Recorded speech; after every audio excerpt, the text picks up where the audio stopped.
So first, I'm gonna do a little introduction. Hello, everyone. So we're just a Buckeye father and son who love our Buckeyes, and our passion for the Buckeyes is always something we bonded over. I wanted to create this podcast as a way to provide a unique father-son Buckeye perspective out there in the world, but also, especially because I'm living in China, and Dad, you're a busy man, I'd like to use this as a way to make sure we talk to each other regularly. Anything else you want to say? No, I think that's a great idea. We've tried this once before, but then, of course, we got busy and struggled doing more than I think one or two. So hopefully this one goes a little bit better. Yeah, for sure. Yeah, so let's get to the game. OSU, Minnesota this past week. We're going to break it down into two areas. So first we're going to start with the bright spots, the positives, and then we're going to break down some of the question marks afterwards. So, Dad, what do you think were some of the bright spots, the positives out of this game? There's a lot of hope for this year. I think what we saw probably was a lot of learning. So it's hopeful that they continue to grow. There's a lot of talent on this team. Olave and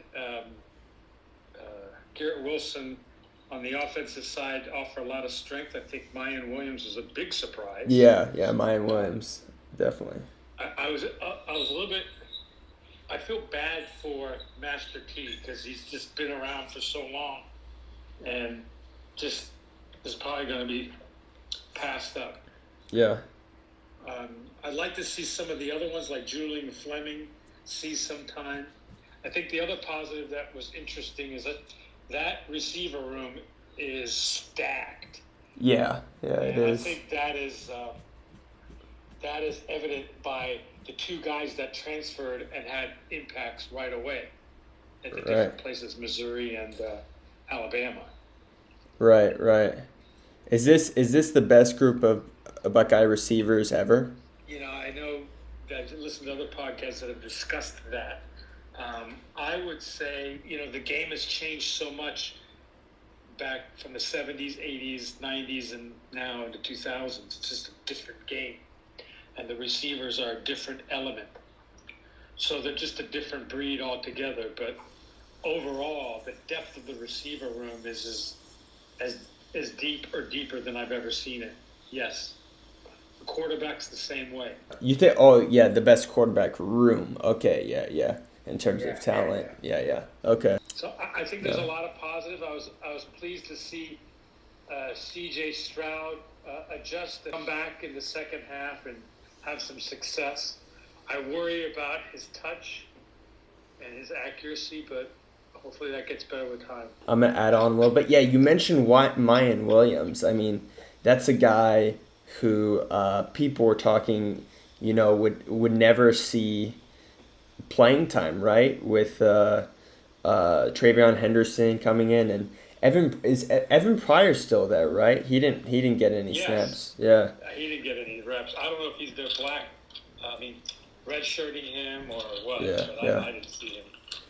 Yeah, but kudos to Mayan Williams. He must have worked his butt off, this past preseason, and he looked really good. Spring camp and fall camp was that he's really, he was getting a lot of the reps with the number ones. Okay. And then how about the O-line just in general? They were just. Yes, I would agree with you. Yeah, they were just. Very good. Yeah, creating huge holes out there. And then, like you said, the receivers, there's not enough to say about them. Garrett Wilson and Olave. Well, actually, I think Garrett Wilson, at least in the first half, he was kind of carrying the load a little bit more. But just those two seem to be alternating catches. How good is Ryan Day? I'll never really fully understand the intricacies of football play design or anything like that. But, in the first half, C.J. Stroud at times looked like Joe Bowserman. But Ryan Day, he just said, we're gonna put CJ and the defense on the backs of the offensive stars we have here, and yeah, he found a way to make him just look like a capable quarterback in the second half. I agree. He Um, put him in a position to make good decisions, yeah, um, for sure. and set up some of the plays. If you notice, a lot of his successful throws were to the outside, open things to the outside. They rolled everyone out right and then pitched it out to the left to Olave. He did hit Olave to the outside deep too, and then of course Garrett Wilson. So there's still a lot of football to be played. There's still a lot of learning. The ends didn't really get much of a role, but their blocking. You saw Luke Whipler. You saw all three tight ends at one point. Yeah, yeah. And the offensive line is really stellar. I was watching Paris Johnson and Jones. That Paris Johnson is a big boy. Dang. The defensive line, yeah, we didn't mention them, but they look pretty good this year. Do you think how good can Zach Harrison be? Do you think Zach, they've been talking all year, all after spring and into the summer at Big Ten Day in Chicago or Indianapolis, I don't know where it was, about Zach Harrison. And everybody's talking about how he's just matured. And he talked about how the journey for him, he came in at 5-star thinking he'd get playing time right away. And in retrospect, he realizes how much learning there had to be for him to get to this point. yeah. And he's a man amongst boys. He's a big boy. Yeah, yeah. So I was surprised that Jack Sawyer didn't see time because he looked really good in the spring game. And and the what's that guy? That Maloa guy from what the heck's his name, from Oregon, a freshman that came in. He was just here for 2 or 3 weeks, and he's already seeing playing time. Okay. JT Tumalau, is that his name? Okay. Or am I getting him confused with Thibodeau? Thibodeau From Oregon. Oh, I thought Thibodeau was the Knicks Oregon. head coach. I don't know any Thibodeau, he's but the Oregon Star. okay. Defensive end that was supposed to give us all kinds of trouble, who turned his ankle Oh, in the okay. second quarter or something like that of the Oregon Fresno State game, and then Okay. was in a boot afterwards. I guess X-ray showed no fracture, but he's a little bit injured. Oh, okay. Yeah, I see. Yeah, you're telling me that for the first time. I know nothing about Oregon this year. But okay, I got it. But that was it. Tumalau, is that his name? From Oregon, he's the freshman guy. Yeah. Number 5 in his recruiting class. He came through and recruited with us, and he's supposed to go to Alabama too, and ended up just signing with us and Right. not even going to his visit in Alabama. And he came in. I think he just lost his black stripe a week before the game, or like a week and a half before the game. Wow. Okay. Maybe they think Jack Sawyer needs to get some meat on it. Okay. That Tumalau guy's a pretty beefy guy, so maybe that's why they put him in. But I think I saw him in more on the goal line. I don't remember seeing him in other situation. But they got a pretty good rotation on the D-line. Yeah, they do. They had a lot of bagged up DBs. Seven Banks didn't play. Josh Proctor actually looked okay until he got hurt. Cam Martinez didn't play. Do you think Josh Proctor is going to be okay? I don't know what his health condition is. Yeah, I might just look that up for a He second. went out and people saw him in the tunnel, and Coach Day, Ryan Day said to him, "Hey, how you doing?" He said, "I'll be good next week." Oh, I don't know okay. what that means. Okay. Then So they I would kept think Seven he'd be Banks good. apparently could have played, but they kept him out to give him one more day, more time to heal, because they probably think they need him for Oregon. Yeah. And Definitely. then wasn't it Steel Chambers we saw at linebacker? They were rotating a lot of different Yeah, linebackers. that was weird. That was weird. And he shot the gap and had a play in the backfield. So it's kind of exciting to see this sort of evolve. And Yeah, it reminded but me of what's that guy's name in 2012? What's that guy's name? He's on the Letterman Row. Zach He Bourne, Yeah, no, Zach Bourne. It reminds me of Zach Bourne. Uh, but that was yeah, he went interesting to to that's see. right. Yeah, Zach Bourne was a fullback who went to a linebacker. Okay, let's get So into some of the question marks. We talked about the bright spots. Let's talk about some of the question marks. So let's get into C.J. Stroud. How big is the question mark on him? Would you say he's more of a JT or a Justin? Is he more of a JT Barrett, where he's kind of just got a well, it's a ceiling, good question. I think he's or Justin probably Fields? a little bit of both. I think he has a stronger arm than JT. He's not a runner like JT, and he certainly doesn't have the accuracy of Fields. We had JT, whose strength was running when he needed to. Then we went to Haskins, who was a great thrower, and then we went to Fields, who was a phenomenal thrower, and he could run. And now, coming up with those predecessors, you had a lot.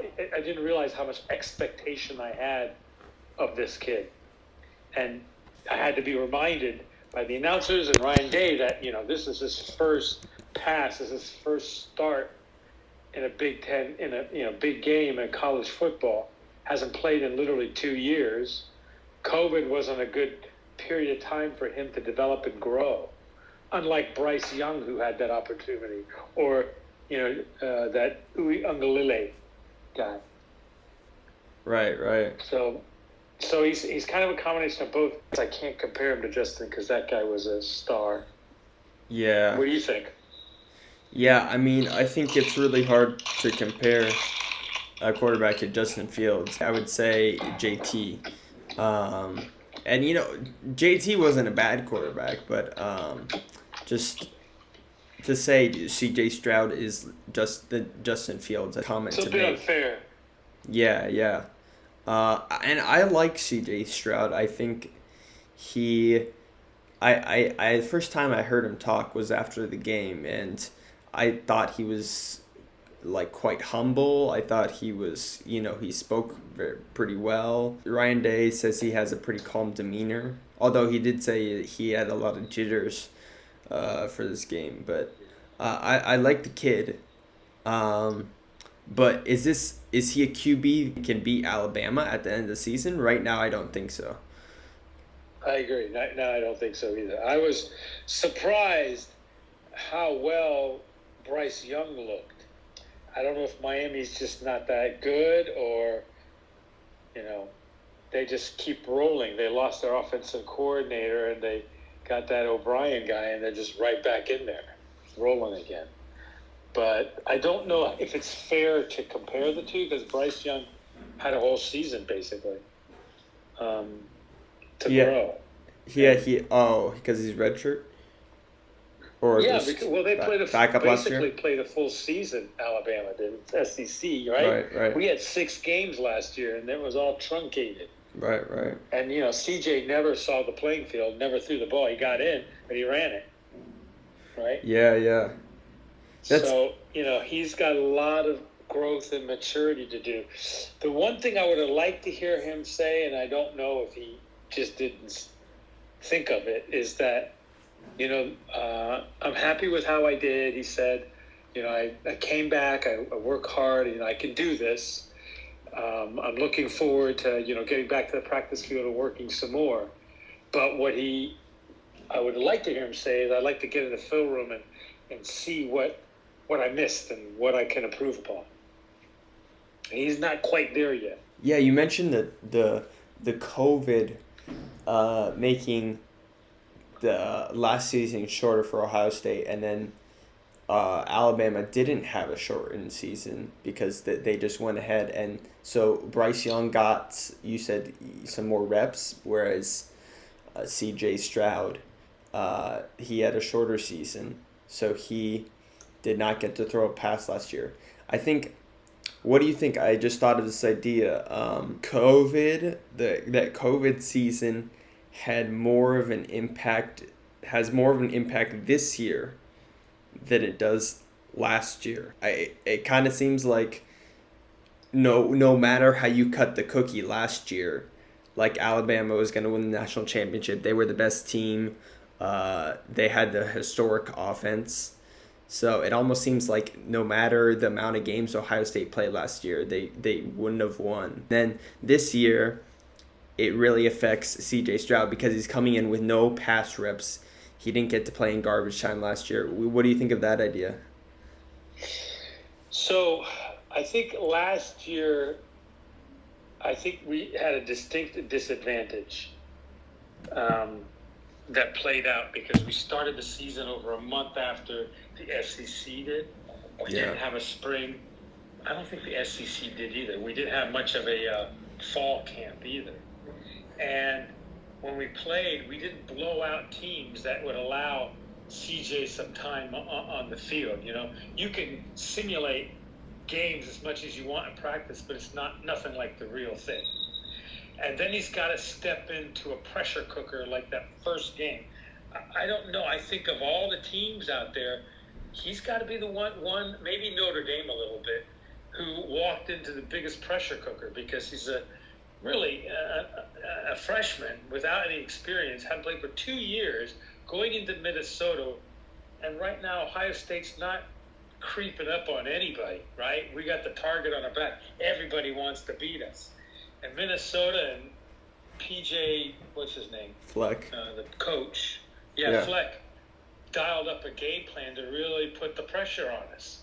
And, given the youth that we have, I was proud of them. It put us a bit of a disadvantage, but they should catch up because I think we have a full season now. We had a full spring. right. We had a full fall camp. So that excuse is going to be worn by about, a month in or so. It's so hard to win a national championship, especially these days. In the old days, you could get away like Alabama did with just a really good defense to win the championship. But these days you have to have an elite quarterback to win a championship, and it'll be interesting to see throughout the season if CJ is that. Yeah, well, I mean, he's got Kyle McCord breathing down his neck, I'm sure. Yeah. As he gets to learn the system, and then of course Quinn Ewers is there. Yeah. So. Interesting to see. Yeah, I listened to Colin Cowherd. He made an interesting comparison. He said that C.J. Stroud has been given the keys to a Lamborghini, and his instructions are just not to wreck it.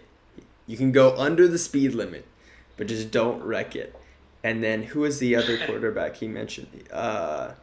He mentioned like Trevor Lawrence, who's coming into a pretty raw situation there in Jacksonville. He said Trevor Lawrence is given the keys to a Honda Civic, and his instructions are to go win the race.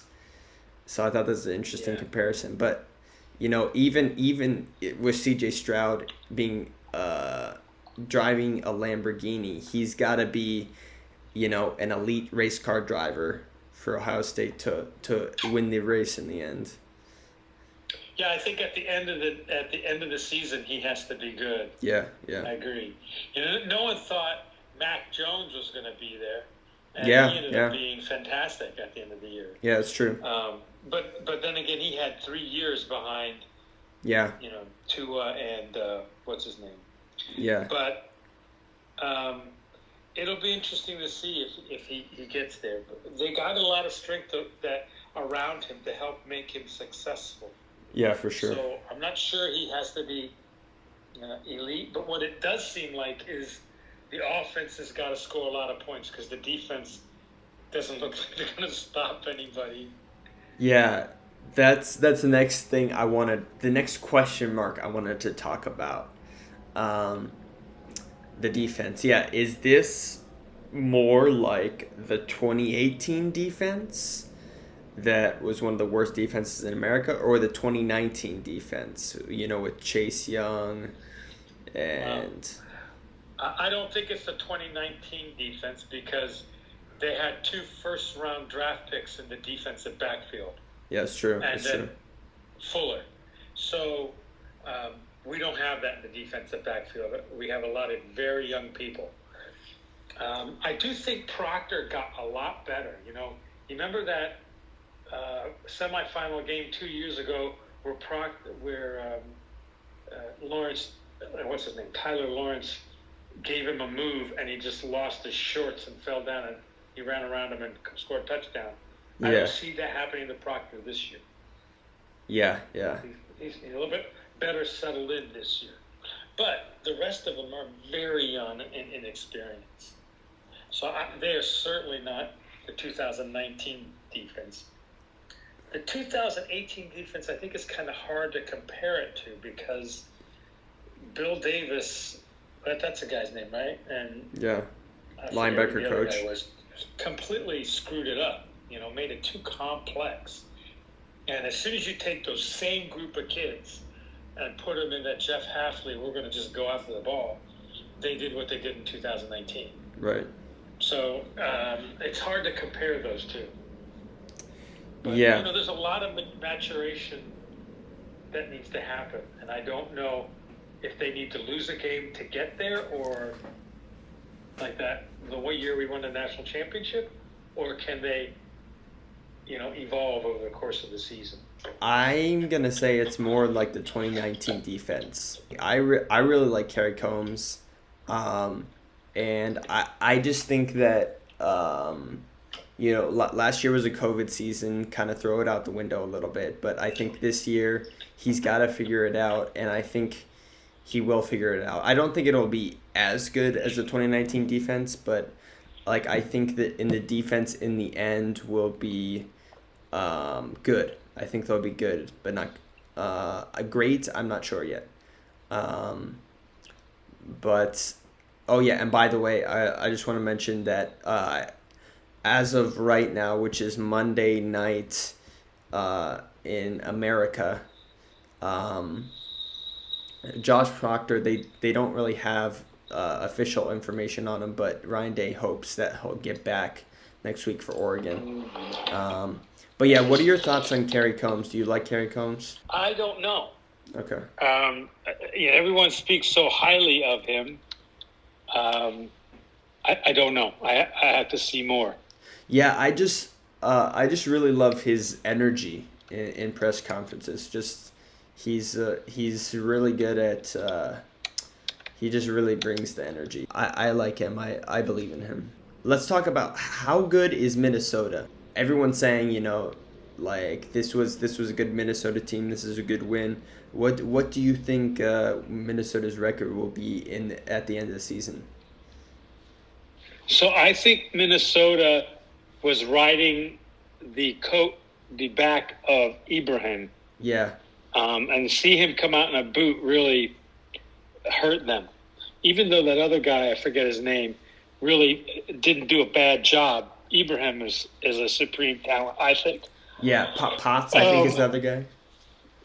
I also think their quarterback missed some throws that some of the more elite quarterbacks in the league will not. Mm. So it'll be interesting to see what they really are like.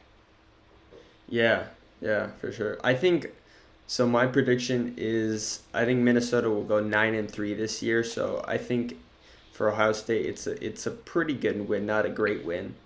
I think in the end, Iowa will win the West. I think they look really good.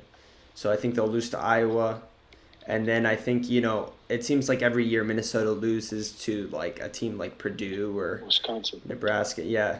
So I think they'll lose another game in there as well. So I think, and then it'll be a good win, not a great win.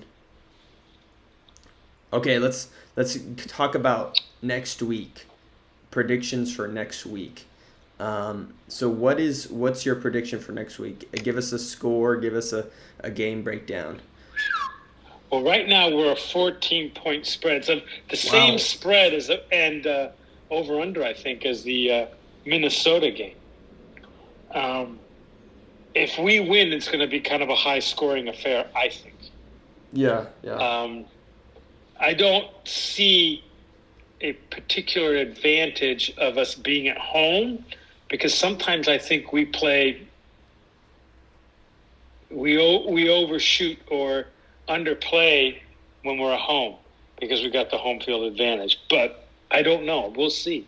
The character of this team is developing. Who they are is kind of developing. So I really don't have a good feel for it. But I wouldn't be surprised if Oregon gave us a run for their money. But with that Kayvon Thibodeau being out, if he's truly out and banged up, then that hurts their defense, I think.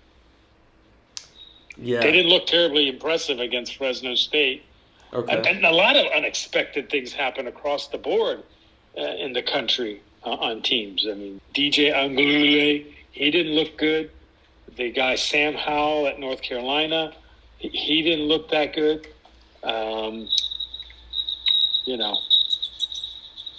Yeah. Miami looked horrible.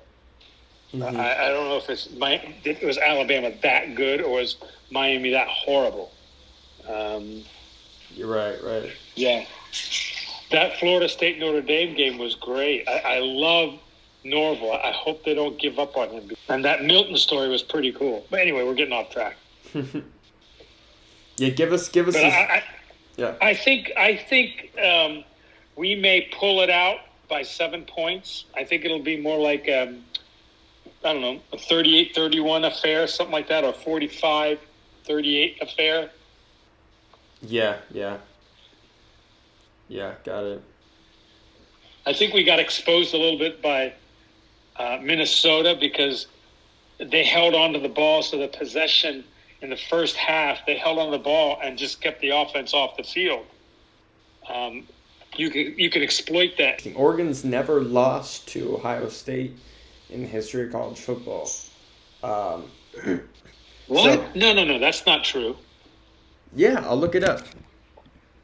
Oregon, we beat them in the finals the first time we won the national championship. Yeah, Ohio State's never lost to Oregon. Oh, I thought you said Oregon's never lost to Ohio State. No. Yeah, the other way around. Yeah, that I believe. Oh yeah, so this Minnesota game this past week, Ohio State, Minnesota, it reminded me of two different games, and they were both Ohio State season openers. One was 2014, which was J.T. Barrett's first start at quarterback, and both of these games were home openers on the road against a kind of formidable opponent. Ohio State in 2014 opener played Navy. They won 34-17. J.T. Barrett went 12 of 15, 226 yards, 2 touchdowns, 1 interception. The other game it reminded me of was the 2017 opener, which was against Indiana on the road. And that was a pretty – both of these games were pretty close. But that was Ohio State won 49-21. J.T. Barrett went 20 for 35, threw for 304, had 3 touchdowns. And that was the game J.K. Dobbins ran wild for 181 yards. But yeah, in both these seasons, Ohio State had a season opener where they kind of looked shaky at the beginning, and in both these seasons, Ohio State lost game 2 at home. I think Oregon's going to come in, and I think their offense is going to do well against our defense, and I think they're going to make C.J. Stroud struggle. So I'm picking Oregon to win 37-33. 37 what? 37-33. That's the one thing about this podcast here is we take off our scarlet colored glasses and we give you the real takes here. So okay. Well, I picked Minnesota to beat us. Really? Yeah, I thought we'd lose. Yeah, I watching that game at times I thought Ohio State would lose. Yeah. Um, but it's interesting to compare these games. To compare the Ohio State Minnesota game to these other season openers because in 2014 Ohio State struggled on the road in the beginning in the first game and against Navy a little bit, and then they lost the second game to Virginia Tech, and then they won the national championship in the end. And then Ohio State in 2017, they struggled against Indiana on the road a little bit in the season opener, lost to Oklahoma the next week at home, and then in the end of the season, they missed the playoff.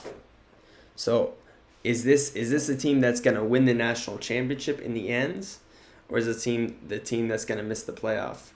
I thought the year that we beat Oklahoma, I mean, we lost to Oklahoma. We beat Penn State, Yeah, and when we played in the Penn State played in the Big Ten championship, but we made the playoff. no. And got our asses handed to us by Clemson. That was the year before. That year we beat Oklahoma. We beat Oklahoma badly in their place, Oh, and then okay. we lost to Penn State, and we made the playoff. But then the next Okay. year, Oklahoma came to our place and beat us, and then we also lost to Iowa badly later in the year, but won the Big Ten Right. championship. But yeah, then Alabama passed us for the playoff. I remember. Yeah, yeah. And we went out to the Rose Bowl that year. Or we Uh, played in the Fiesta or something like that. yeah, we played in the Fiesta Bowl against USC. Oh, Yeah, okay. yeah. Any final thoughts, Dad? No, I'm just interested to see the season. I'm trying to work on my mindset because I get, as you know, I get very emotional. I get stupid, crazy, and angry. And I keep telling myself during these games that these are 19-year-old kids. I mean, they're young kids. But it's Yeah. kind of hard to keep that thought going when a guy like Quinn Ewers just signed a contract for a 3-year deal for $1.4 million. Funny, Yeah. he's making more money than some of the assistant coaches. Right, right. So I'm just trying to remind myself constantly that these are young kids. We are a young team.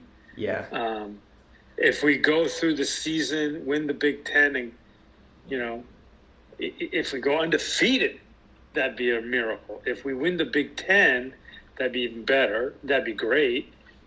If we make the playoff, that'd be even great. I mean, these are young kids. So that would have to be a testament to yeah, Ryan Day. yeah, yeah. I think it's it's a good point you bring up there. It seems at Ohio State every win is kind of taken for granted a little bit, but yeah, I think it's definitely good practice to kind of just be grateful for every win, and every Just Big Ten championship. enjoy the journey. Yeah, for sure. No, I agree. Yeah. So, I mean, these are young kids. So just to enjoy their journey and support them as best you can without getting too revved up, because that's what I will do. Funny, though, Ozzy, as soon as any game comes on, he goes running into the bedroom. Yeah, He does not Ozzy wanna is your be out dog. here Yeah, at yeah. all. And Bonnie calls him back, and he'll stand at the threshold of our bedroom and go like, "No, I'm not coming there. You got a game going." That's funny. Yeah, he knows it. He knows it by now. I mean, after Oregon, it looks like we're playing Tulsa, Akron, and then we go to Rutgers. And, Yeah. Shiano will have something going on for us, ready for us. Yeah, I I think remember last year. another potential loss is Maryland. I think Really? people underestimate Tua, and his strength. He came Right. into Alabama. The word was he was even better than Yeah. what's his name, his brother. Right. So I think that Maryland game could be more of a challenge than we think. Yeah, But we'll I see. could see And that. we go to Indiana and Rutgers. Shiana always has something up his sleeve for us. We'll play Penn State at home. We go to Nebraska. We'll play Purdue at home. We'll play Michigan State. Michigan State looked good. Yeah, yeah, I They did see were those highlights against Northwestern. Yeah, they did look good. It seems, yeah, Northwestern has a good year every other year. I guess this is right. their down year. Next year they'll be good again. Yeah, right. All right. How about All right. next week same time? Okay. All right. Sounds good. All right, dude. All right. Talk to you. I'll talk to you later. Bye. Bye.